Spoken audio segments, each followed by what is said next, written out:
国际新闻来看，美国总统川普将伫纽约的联合国大会发表演说，伊是批评联合国无提供战争实质的协助，伊个俄勒家己是和平大使，强调讲伊会用关税来制裁无愿意收煞战争的罗西亚。川普嘛强调讲气候变迁是骗局，嘛警告欧洲的气候甲移民政策会害到国家的生存。 美国总统川普23出席纽约联合国大会，到到会场，就拄到电动楼梯向被捧，伊开手甲其他人过去家己爬上楼，所以来伫大会顶面，川普一上台，佮拄到提司机告状。I can only say that whoever's operating this teleprompter is in big trouble. 这是川普对2020年以来头一届伫联合国发表演说。这一点钟，川普批评联合国并无对区域战争提供实质的帮助，也讲伊家己是和平制造者，扫平7场战争。也若针对罗西亚甲乌克兰的战争，伊表示会提出真硬斗价关税手段，逼罗西亚停火。不过也点名欧洲各国一定要确实切断对罗西亚能源的依赖。And Europe has to step it up.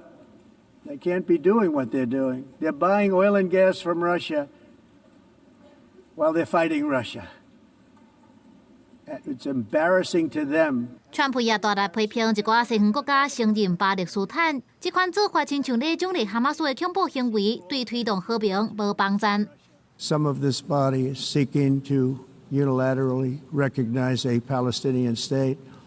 The rewards would be too great for Hamas terrorists for their atrocities. This would be a reward for these horrible atrocities, including October 7th, even while they refuse to release the hostages or accept a ceasefire. 川普搁再批评气候变迁是骗局，欧洲各国的能源政策牺牲的会是经济活动。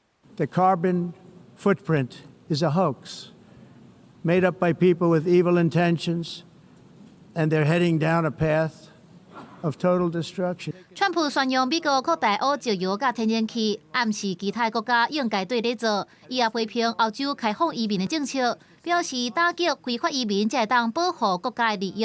川普演讲说，甲乌克兰举行中比会议，也透过社群媒体表达对罗西亚甲乌克兰战争无共的观点，也就是伫北约的协助之下，乌克兰会当完整甲罗西亚占领的土地摕回来。 就伫联合国大会举行之前，美国就轻巧伫纽约掠到一个大规模的电子装置网络系统，查到超过300台的 SIM 伺服器，甲10万张的 SIM 卡，避免美国政府官员受到电信威胁的事件。公司新闻张淑芬编译。